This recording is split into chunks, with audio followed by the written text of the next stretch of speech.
দর্শক আমরা এই মুহূর্তে আছি লালখান বাজার ইস্পাহানি মোড়। দর্শক আমরা যদি একটু বলি, আপনারা জানেন আজকে 2 নম্বর গেট এলাকাতে রাস্তা পারাপারের সময় একজন মানুষ মারা যায়, ট্রাক অ্যাক্সিডেন্ট হয়ে মারা যায়। এই যে যত মানুষ রাস্তা পার হচ্ছে, মানুষ নিরুপায়।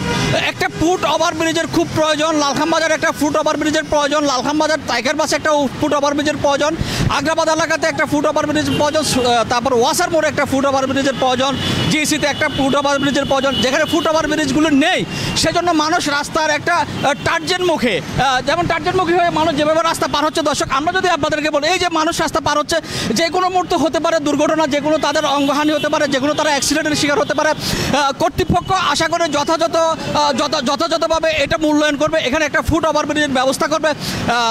ফুট ওভারব্রিজ কখন হবে? একজন মানুষ মারা গেলে বা কারো কোনো অঙ্গ কোনো ক্ষতিগ্রস্ত হলে, কেউ অ্যাক্সিডেন্ট হলে তখন কি কর্তৃপক্ষ টনক লড়বে, নাকি তারা অচিরে এই আগে দিয়ে একটা ফুট ওভারব্রিজের ব্যবস্থা করে মানুষকে যাতায়াতের নিরাপত্তা থেকে সুরক্ষা করবেন? রাস্তাটা বের হলেন, এখানে তো একটা দুর্ঘটনা ঘটতে পারতো, এটা ফুট ওভারব্রিজ না থাকার জন্য আপনি বের হলেন। ফুট ওভারব্রিজকে আপনি প্রয়োজন মনে করেন কিনা? অবশ্যই এটা প্রয়োজন। কিছুদিন আগেও এখানে অ্যাক্সিডেন্ট হয়ে মানুষ মারা গেছে, মারা যাওয়াতে, এবং আমিও এখন আসতে যে গাড়ির সাথে একরকম বাড়ি খাওয়ার সম্মুখীন।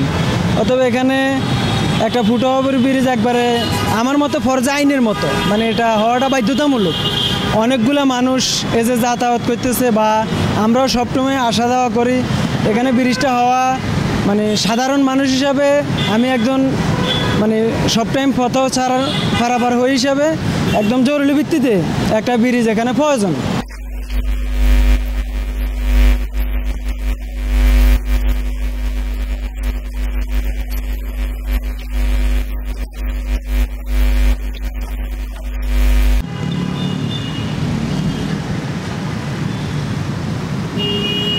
চট্টগ্রাম লালখান বাজার থেকে মামুন আহমেদ, বীর চট্টলা টিভি।